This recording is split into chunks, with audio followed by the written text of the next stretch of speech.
لله الحمد لله وحده والصلاة والسلام على من لا نبي بعده اما بعد. ابن عطاء اللہ الاسکندری رحمۃ اللہ علیہ بڑے بزرگ گزرے ہیں مصر میں. ان کے کچھ احوال پہلے پڑھتے ہیں اور ان کی ایک کتاب ہے الحکم کے نام سے. الحکم حکمتوں کی جمع حکم. ابن عطاء اللہ کی اطاعت والے کا بیٹا، ابا کا نام عطاء اللہ ہے تو عطاء اللہ کا بیٹا مضاف الیہ تو ابن عطاء اللہ. حکم ابن عطاء اللہ کہلاتی ہے، مشہور و معروف کتاب ہے. اور حضرت تھانوی صاحب رحمۃ اللہ علیہ نے اپنے کچھ شاگردوں سے مختلف اس کی پوری تفصیل ہے، اس کی شرح کروائی اکمال الشیم کے نام سے. الحکم کتاب الحکم جو ہے اس کی شرح اکمال الشیم. شیم کہتے ہیں شیمہ کی جمع شیم، مطلب یہ جو ہمارے اخلاق ہوتے ہیں، بیہیویئر، ایٹیکیٹس، مینرز، ان کی تکمیل کرنا، اپنے اچھے اچھے اخلاق کو، اپنی بیہیویئر کو بہت سنوارنا. تو اس کی تکمیل کیسے ہوتی ہے؟ تو جو شیخ ہیں ان کے کچھ حالات پہلے انشاءاللہ پڑھتے ہیں. آپ کا نام احمد ابن محمد ابن عبد الکریم ابن عطاء اللہ اسکندری ہے اور تاج الدین لقب ہے. شاذلی طریقے سے شاذلی امام ابو الحسن الشاذلی رحمۃ اللہ علیہ ایک بڑے بزرگ گزرے، ان کا نام ابھی تفصیل اور واقعات بھی آئیں گے. شیخ شاذلی انہوں نے سلسلہ شروع کیا، یہ ان کے سلسلے سے، اور مالکی مسلک یعنی فقہی طور پر مالکی ہیں. ابو الفضل ان کی کنیت ہے اور شیخ تقی الدین سبکی کے تلمیذ ہیں. شیخ تقی الدین شیخ تقی السبکی جو ہے ان کے شاگرد ہیں. یہ شیخ یاقوت عرشی رضی اللہ تعالیٰ عنہ اور شیخ ابو العباس مرسی انصاری رضی اللہ تعالیٰ عنہ بھی آپ کے اساتذہ میں شامل ہیں. شیخ یاقوت رحمۃ اللہ علیہ اس لحاظ سے آپ شیخ ابو العباس المرسی رضی اللہ تعالیٰ عنہ کے بڑے شاگردوں میں سے ہیں. شیخ اسکندری کے استاد بھائی بھی ہیں، استاد بھی ہیں اور استاد بھائی بھی ہیں، کہ دونوں کے کامن استاد بھی ہیں. یہ سارے بڑے نام ہیں. اور شیخ یاقوت کو عرشی کہنے کی وجہ یہ ہے کہ ان کا قلب ہمیشہ عرش پہ رہتا اور زمین پر صرف جسم ہی جسم تھا، یعنی ہر وقت اللہ سبحانہ وتعالیٰ سے لو لگائے رہتے تھے. اور بعض کا قول ہے کہ ملائکہ حاملین عرش کی اذان سن لیتے تھے، کبھی وہ اذان دے فرشتوں کی تو ان کے کان میں پڑتی تھی، اس لیے عرشی کے نام سے مشہور ہو گئے. کیسے بڑے لوگ ہوں گے. شیخ ابو العباس مرسی رضی اللہ تعالیٰ عنہ اپنے زمانے کے اکابر عارفین میں سے تھے اور علامہ شیخ ابو الحسن الشاذلی رحمۃ اللہ علیہ کے خاص شاگرد تھے، خاص تلمیذ. تو ابو الحسن الشاذلی جنہوں نے شاذلی سلسلہ طریقہ شروع کیا، اس کے بانی ہیں، یہ صوفیہ کے سلاسل میں سے، ان کے شاگرد ہوئے ابو العباس المرسی. شیخ ابو العباس المرسی بڑے معروف، بڑا نام ہے. اور ان کے یہ شاگردوں میں سے ایک شاگرد ابن عطاء اللہ ہے. یہاں تک کہ ان کے بارے میں جملہ مشہور ہے کہ لم یرث علم الشیخ الشاذلی، کسی نے وراثت نہیں کہ علم الشیخ شاذلی رضی اللہ عنہ غیرہ، ان کے علاوہ کوئی ان کا وارث ہوا ہی نہیں. ابو العباس مرسی ہی اصل شاگرد ہوئے صحیح معنوں میں ان کے، یعنی شیخ ابو الحسن الشاذلی رحمۃ اللہ علیہ کے علم کا وارث سوائے شیخ ابو العباس رضی اللہ تعالیٰ عنہ کے اور کوئی نہ ہوا. اب ایک سوال ہوگا رضی اللہ تعالیٰ عنہ لکھے نا بزرگوں کے بارے میں، یہ دعائیہ جملہ ہے. ایک رائے یہ کہ ایک خاص صحابہ کرام کے لیے ہے کیونکہ قرآن میں آئے رضی اللہ عنہ، لیکن اللہ سبحانہ و تعالیٰ نے صحابہ کے علاوہ کے لیے بھی استعمال کیا. قرآن میں اللہ فرماتے ہیں والذین اتبعوہم بإحسان الی یوم الدین، پھر آگے رضی اللہ عنہ، کہ اور ان لوگوں نے جنہوں نے رسول اللہ صلی اللہ علیہ وسلم کی اور ان کے شاگرد یعنی صحابہ کرام کے، انصار اور مہاجرین کے راستے کو اختیار کیا اور جنہوں نے ان کی اتباع کی، ان سب سے اللہ راضی ہوا. جو بھی نیک ہوگا اس سے اللہ راضی ہوگا.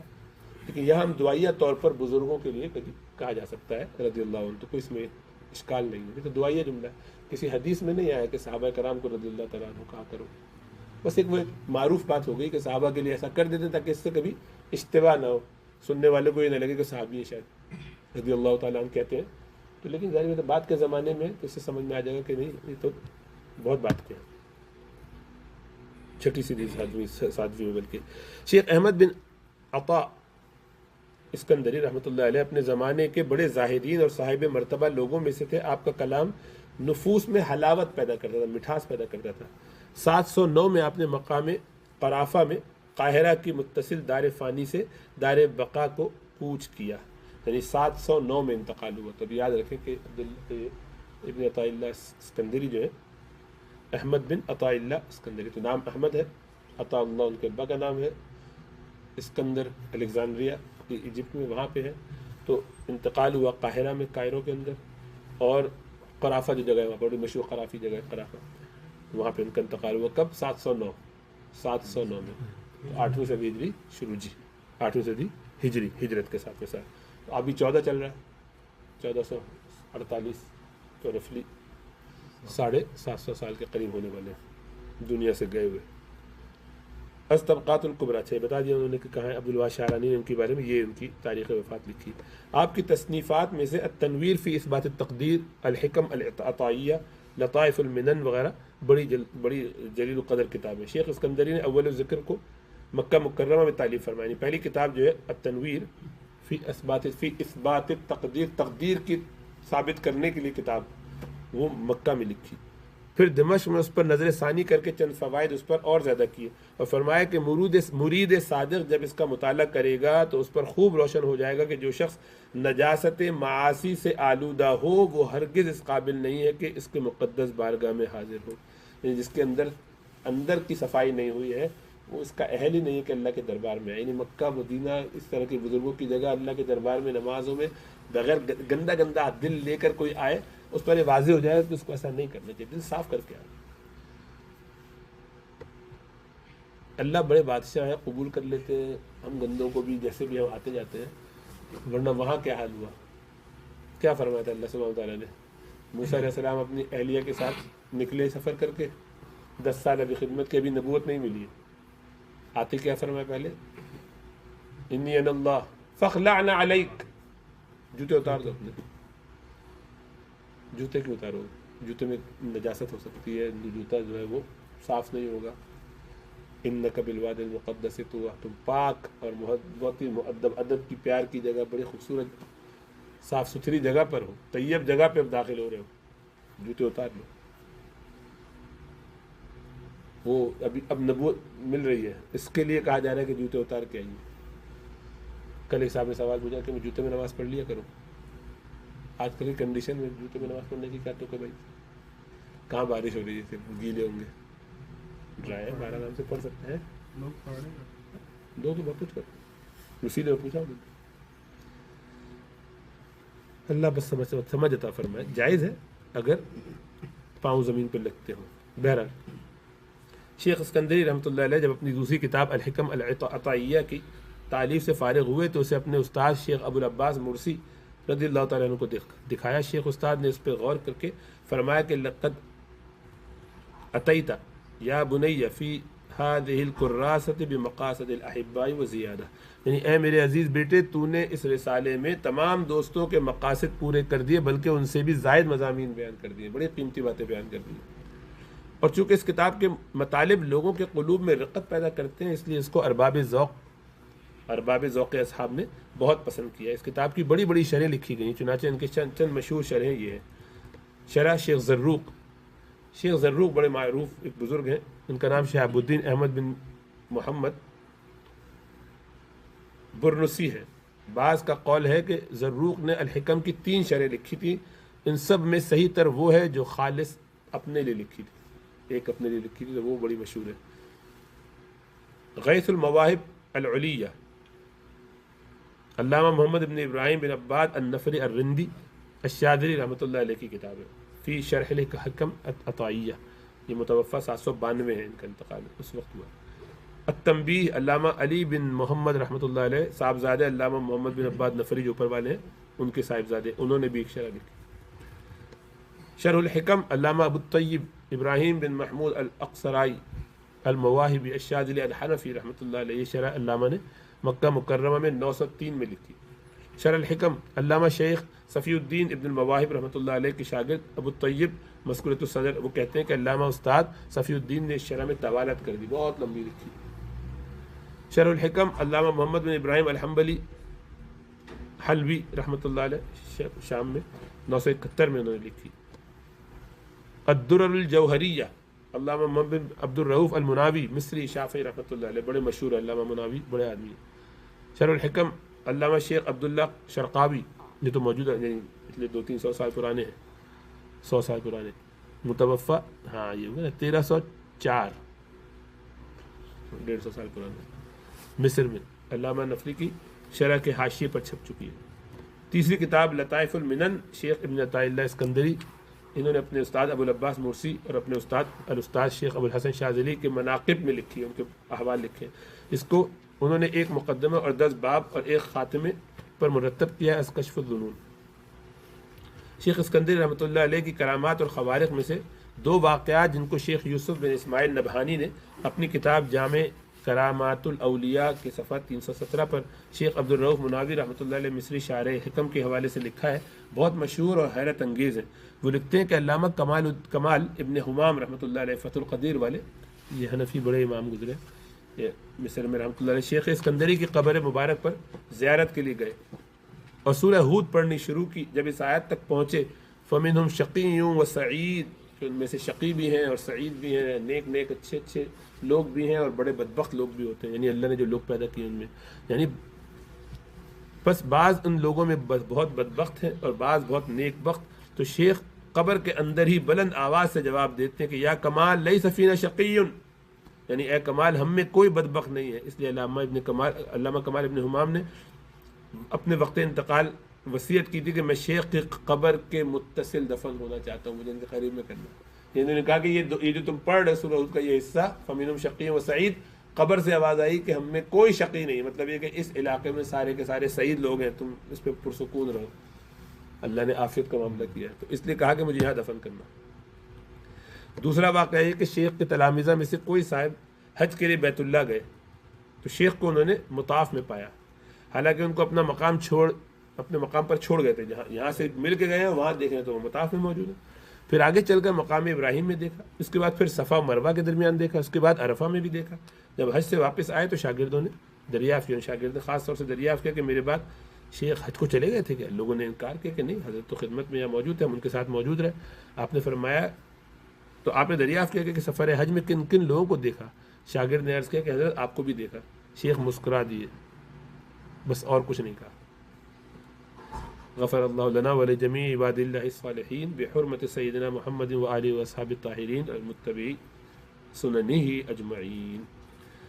تو یہ اللہ سبحانہ وتعالیٰ کبھی کبھی ایسی کرامات، ایسے خوارق ظاہر کرتے ہیں کہ کسی فرشتے کو، کسی کو ان کے اس میں مشکل کر کے وہاں ان کی اس خدمت میں لگاتے کہ چلو بھی ان کی طرف سے عبادت کر لو، تو لوگوں کے لیے اس میں استفادہ فائدہ ہو۔ اللہ سبحانہ وتعالیٰ کے کرم ہے، کس کے لیے کیا معاملہ پیدا کر دے اللہ ہی جانتے ہیں، اور کیوں کرتے ہیں یہ بھی اللہ ہی جانتے ہیں، اس کی تحقیقات میں پڑھنا نہیں چاہیے۔ یہ علی متقی صاحب جو ہیں جنہوں نے اس کتاب کی تبویب کی ہے، تبویب کا مطلب یہ ہے کہ ابواب بنائے ہیں اس میں، تو حکم کے چیپٹر جو ڈالے ہیڈنگ وہ کیا ہے۔ علی متقی مولانا، یہ ان کا لقب ہے، علی متقی مولانا۔ اور علاء الدین ابن حسام الدین ابن عبد الملک بن قاضی خان نام ہے۔ مولانا کے آبا و اجداد اصلی باشندے جونپور انڈیا کے ہیں۔ کسی وجہ سے مولانا کے والد حسام الدین اپنا آبائی وطن چھوڑ کر ممالک خاندیس کے ایک شہر برہان پور میں، جس کو وہاں کے حاکم نصیر خان نے 801 میں دریائے تاپتی کیا ہے کے کنارے پر آباد کیا تھا، سکونت پذیر ہو گئے۔ مولانا علی متقی کیا نام ہے؟ تاپتی، ہاں، دریائے تاپتی کے کنارے۔ مولانا علی متقی 885 میں بمقام برہان پور پیدا ہوئے۔ 8 سال کی عمر میں ان کے والد نے شاہ باجن کا مرید کر دیا۔ شاہ باجن کا اصلی نام بہاؤالدین چشتی ہے۔ آپ اپنے زمانے کے بہت بڑے عالم اور ولی کامل تھے۔ مولانا علی متقی نے شاہ صاحب سے ابتدائی کتابیں پڑھیں۔ سن 912 میں جب شاہ صاحب دار فانی سے عالم بقا کے سفر کی طرف گئے، یعنی انتقال ہوا، تو ان کے فرزند شاہ عبد الحکیم کے مریدوں میں شامل ہو گئے اور ان سے عرصے دراز تک تصوف اور دیگر علوم سیکھتے رہے، یہاں تک کہ چشتیہ طریقے میں خلافت بھی حاصل کی۔ اس کے بعد شہر ملتان چلے گئے اور وہاں ایک بزرگ شیخ حسام الدین متقی کی خدمت میں حاضر ہو کر بیضاوی شریف جو تفسیر قرآن ہے اور عین العلم وغیرہ کا مطالعہ کیا۔ 953 میں مکہ مکرمہ کا ارادہ ہوا۔ اس زمانے میں ہندوستان سے عرب کو جانے والے گجرات سے جایا کرتے تھے، پانی کا راستہ۔ شیخ متقی ملتان سے چل کر گجرات میں آئے اور اس وقت گجرات میں سلطان محمود ثالث کی حکومت تھی۔ بادشاہ نے شیخ کے مناسب خاطر مطالعت کی، تواضع کی اور کئی مہینے اپنے یہاں مہمان کیا۔ اس کے بعد مولانا حجاز کی مقدس سرزمین پر چلے گئے اور مکہ معظمہ میں ہی سکونت اختیار کی۔ شیخ ابو الحسن بکری اور شیخ محمد السخاوی جو عرب میں بڑے زبردست عالم گزرے اس وقت موجود تھے۔ مولانا نے حدیث و تصوف کے متعلق ان سے بہت کچھ فائدہ اٹھایا اور قادری شاذلی طرق کی بھی خلافتیں حاصل کی۔ امام جلال الدین سیوطی رحمۃ اللہ علیہ نے جوامع کے نام سے ایک کتاب تالیف کی تھی جو تمام قولی اور فعلی احادیث پر حاوی ہے۔ چونکہ سندوں کے اعتبار سے حروف تہجی پر مرتب تھی اس لیے عوام اس سے فائدہ نہیں اٹھا سکتے تھے۔ شیخ علی متقی نے 957 میں اس کتاب پر نظر ثانی کی اور اس کو مضامین کے لحاظ سے ابواب اور فصول پر ترتیب دیا۔ کنز العمال کا تذکرہ ہے، میں خیال ابھی آئے گا نام پورا، اور ترتیب دے کر اس کا نام کنز العمال رکھا۔ یہ بڑی مشہور کتاب ہے، کئی کتابوں کا مجموعہ، بہت ہی عمدہ ہے۔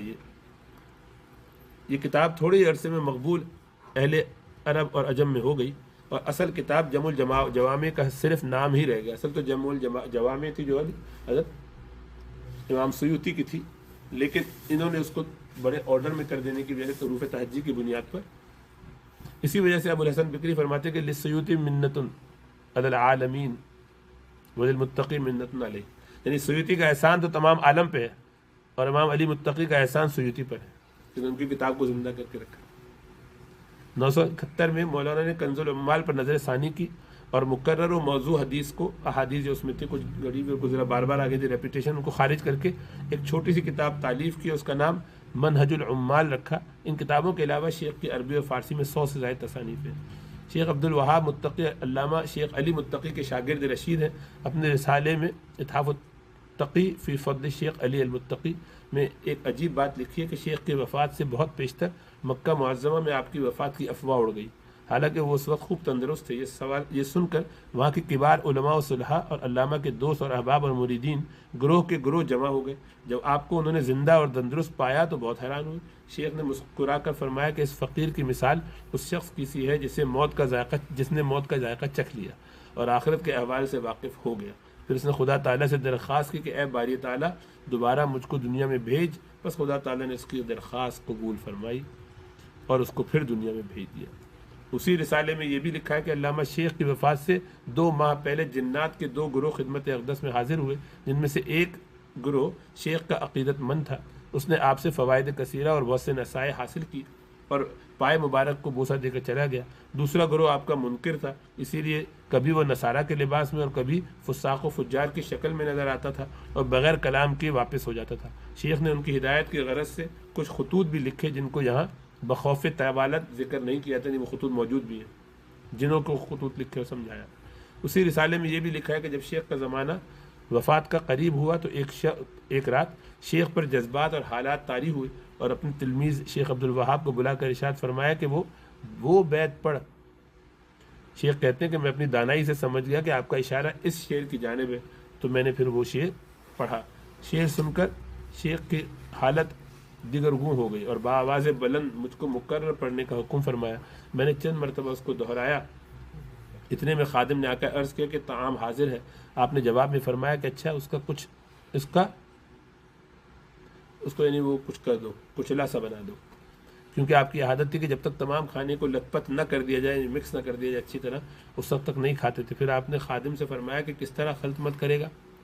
کہا آپس میں اس طرح ملا دے، تمام ادھر سے ادھر ہو جائے، سب کا سب کھانا ایک ہو جائے اور دوئی کا نام نہ رہے، اس طرح ملا دو کہ سب بالکل سوپ کی طرح ہو جائے، دوئی کا نام رہے نہیں، اس میں کوئی الگ الگ نظر نہ آئے، جس طرح اس دوہرے میں کہا گیا ہے۔ پھر وہ پڑھ کے سنایا۔ شیخ عبد الوہاب کہتے ہیں کہ تمام شب آپ کی جذبی حالت اور میری حاضر باشی میں گزری، یعنی میں وہیں رہا موجود اور آپ کی حالت یہی تھی۔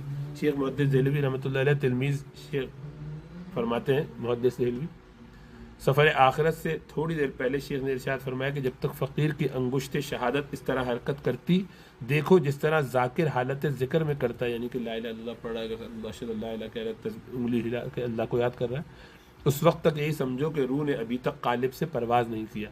یہاں تک کہ جب وہ ساکن ہو جائے انگلی تو اس وقت جانو کہ اب روح غالب کو ہمیشہ کے لیے وداع کہہ گئی۔ چنانچہ وقت نزاع اسی طرح دیکھا گیا، آپ کے تمام جسم کی جان نکل چکی تھی اور کسی عضو میں کوئی اثر حیات باقی نہ تھا، مگر وہ انگشت اسی کیفیت سے حرکت کرتی رہی۔ سر مبارک جناب کا شیخ عبد الوہاب کے زانو پر تھا۔ تھوڑی دیر انگشت کو سکون ہو گیا اور خدا کا ذکر کرتے کرتے روح مقدس 90 سال کی عمر میں 2 جمادی الاولیٰ 975 ہجری میں اسی بابرکت سرزمین مکہ میں اس مادی عالم کو خیر بات کہہ کر رخصت ہو گئی اور فردوس بری کو اپنا آشیاں بنایا۔ شیخ نے بوقت وفات جو مختصر حالات قلم بند کیے تھے، ہم یہاں وہ الفاظ ہی نقل کرتے ہیں، وہ ہوا ہادہ، وہ پھر عربی کے پوری لمبی انہوں نے لکھ دی ترتیب۔ شیخ صاحب تلامذہ کثیرہ چھوڑ کے گئے جن میں بڑے بڑے عالم ہیں، ان میں سے بعض کا تذکرہ کرتے ہیں۔ شیخ عبد الوہاب متقی ہیں، شیخ محمد طاہر پٹنی ہیں، ان کا نام جمال الدین اور قوام بواہیر سے ہیں۔ یہ ایک قوم ہے گجرات میں، یہ لوگ ملا علی کے ہاتھ پر ایمان لائے تھے۔ بواہیر جمع ہے لفظ بوہرا کے، بوہری جو تھے، اور قاضی نور الدین شوستری متوفہ 1020 نے اپنے بعض رسائل میں لکھا ہے کہ یہ لوگ باشندگان گجرات ہیں۔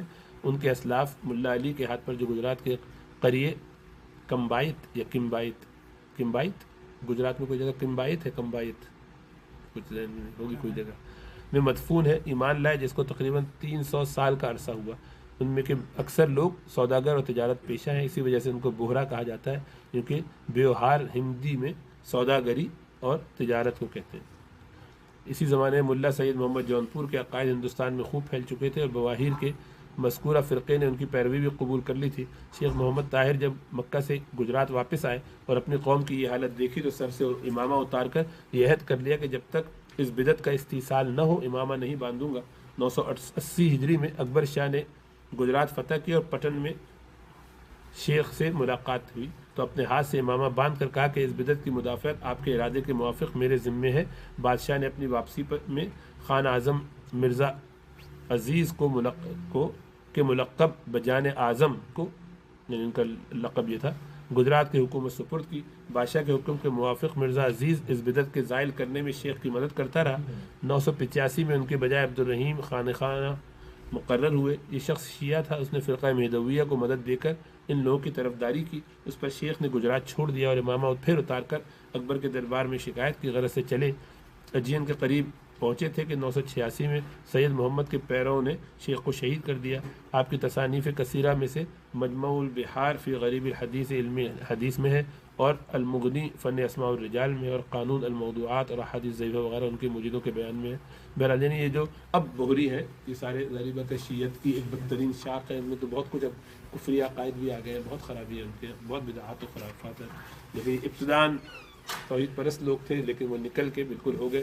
اس کے روکنے پر حضرت چلے تھے لیکن انہیں شہید کر دیا گیا، تو یہ تو اب اپنی گمراہیوں ہی میں پڑے ہوئے۔ بہرحال اور کچھ بزرگوں کا تذکرہ کیا جنہیں میں چھوڑ دیتا ہوں، اور جہاں سے کتاب شروع ہوتی ہے وہاں چلتے ہیں۔ ابھی ہمارے پاس دیباچہ خالی دیکھ لیتے ہیں اس کا آج۔ کہتے ہیں بسم اللہ الرحمن الرحیم، الحمد للہ نحمده ونستعینه ونستغفره ونؤمن به ونتوکل علیہ ونعوذ باللہ من شرور انفسنا ومن سیئات اعمالنا، من يهده الله فلا مضل له ومن يضلله فلا هادي له، ونشهد ان لا اله الا الله وحده لا شريك له ونشهد ان محمدا عبده ورسوله، اما بعد۔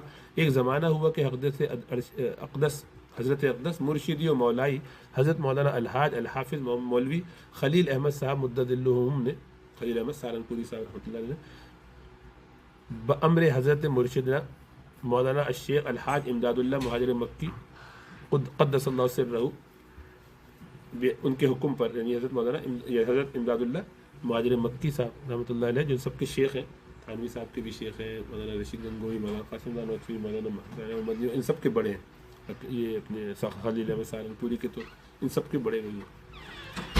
انہوں نے حکم دیا تھا کہ تبویب الحکم، یعنی یہ جو کتاب الحکم ابن عطاء اللہ ہے اس کی تبویب کر دیں، اس کو چیپٹرز میں ڈیوائڈ کر دیں تاکہ سمجھنا آسان ہو۔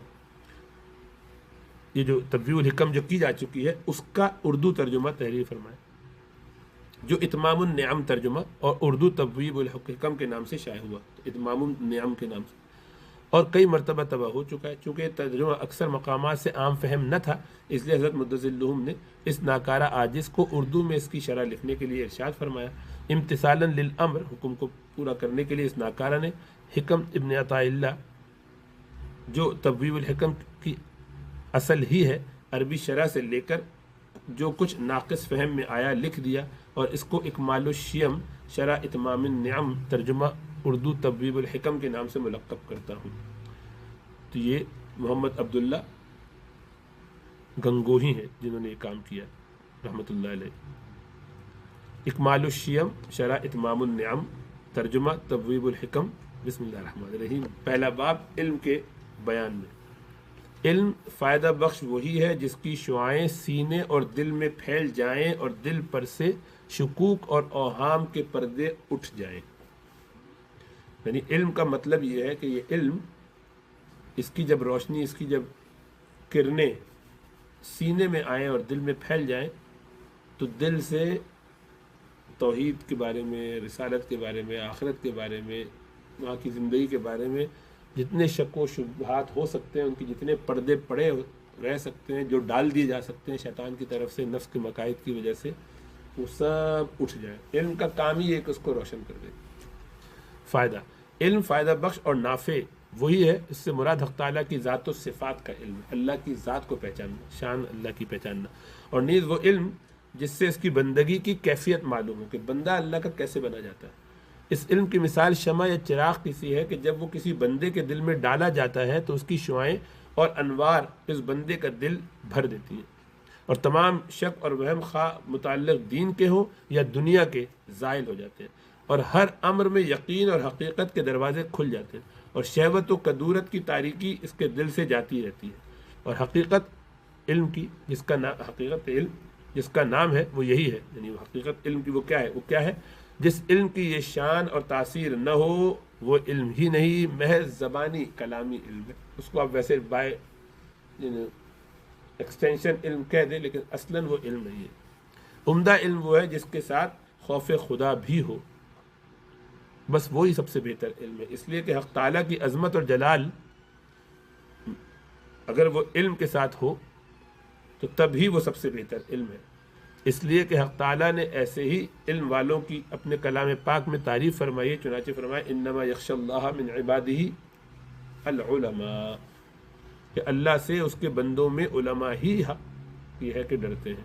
بس جس علم کے ساتھ خشیت یعنی خوف خدا کا نہ ہو وہ علم نہیں، اور نہ ایسا شخص عالم حقانی ہے۔ بس علامت عالم کی خوف خدا ہے، اور خدا کا خوف کی علامت کیا ہے؟ اتباع شریعت ہے۔ اگر اتباع شریعت نہیں تو سمجھ لو کہ خوف خدا بھی نہیں۔ اور جس علم کے ساتھ دنیا کی رغبت ہو، علم کمارے دین کا ساتھ ساتھ دنیا کی ترقی اور دنیا میں کمانے کا، دنیا میں اونچی اڑنے کا بہت ذوق شوق رہتا ہے، اور دنیا سے ہر وہ چیز مراد ہے جو اللہ کے علاوہ، خالی مال ہی نہیں، مال کی اب امید نہیں رہی، مال کا اتنا شوق نہیں رہا، مال کی طرف اتنی رغبت نہیں ہے، لیکن نام کی طرف ہے، ذرا سے ہو، ذرا پتہ چلے ہمارا بھی تذکرہ ہو، بابا ہو، لوگ آگے پیچھے کچھ ہو، جاہ جسے کہتے ہیں، ہر وہ چیز جو اللہ کے علاوہ ہے، شہوت ہے، ہر وقت پگلائے رہتے ہیں، ہر وقت دماغ میں ایک ہی چیز گھومتی رہتی ہے۔ کوئی بھی چیز، دنیا کی کوئی بھی چیز جس کی طرف مائل ہو جائے انسان کا دل اللہ کی یاد کے مقابلے میں، اللہ کے علاوہ ہر چیز دنیا ہے، دین کے علاوہ، شریعت کے علاوہ۔ تو اس لیے جس علم کے ساتھ دنیا کی رغبت ہو اور دنیا داروں کی خوشامد ہو اور دنیا کمانے ہی میں توجہ ہو اور تکبر اور بڑی بڑی تمنائیں اور آرزویں ہوں اور آخرت سے غفلت ہو، ایسا علم نہیں، اور ایسا عالم انبیاء کے وارثوں میں شمار نہیں۔ علم کے ساتھ اگر تجھ کو خوف خدا بھی ہو تو وہ تجھ کو فائدہ بخش ہے، ورنہ وہ تیرے لیے ضرر رساں ہے۔ جس علم کے ساتھ خوف خدا نہ ہو وہ تو کچھ بھی نہیں، اور جس کی حقیقت اوپر بیان ہو چکی خوف خدا کی، ایسا علم دنیا اور آخرت میں نفع مند ہے، اور جس علم کے ساتھ یہ صفت نہ ہو وہ دنیا اور آخرت دونوں میں مضر ہے۔ اور علماء حقانی اور غیر حقانی میں فرق بس یہی ہے کہ علماء حقانی خوف خدا کی صفت لیے ہوئے ہوتے ہیں، اور علماء دنیا دار جو ہوتے ہیں یہ خدا سے نڈر اور اپنے علم پر مغرور و متکبر ہوتے ہیں۔ اللہ سبحانہ و تعالیٰ میں توفیق عطا فرمائے، سمجھ عطا فرمائے۔ اسی لیے جو پردہ آ جاتا ہے نا شیطان کی طرف سے، وہ انسان کو بہت خراب کرتا ہے، بہت خراب کرتا ہے۔ اللہ ہم سب کو توفیق عطا فرمائے۔ آمین۔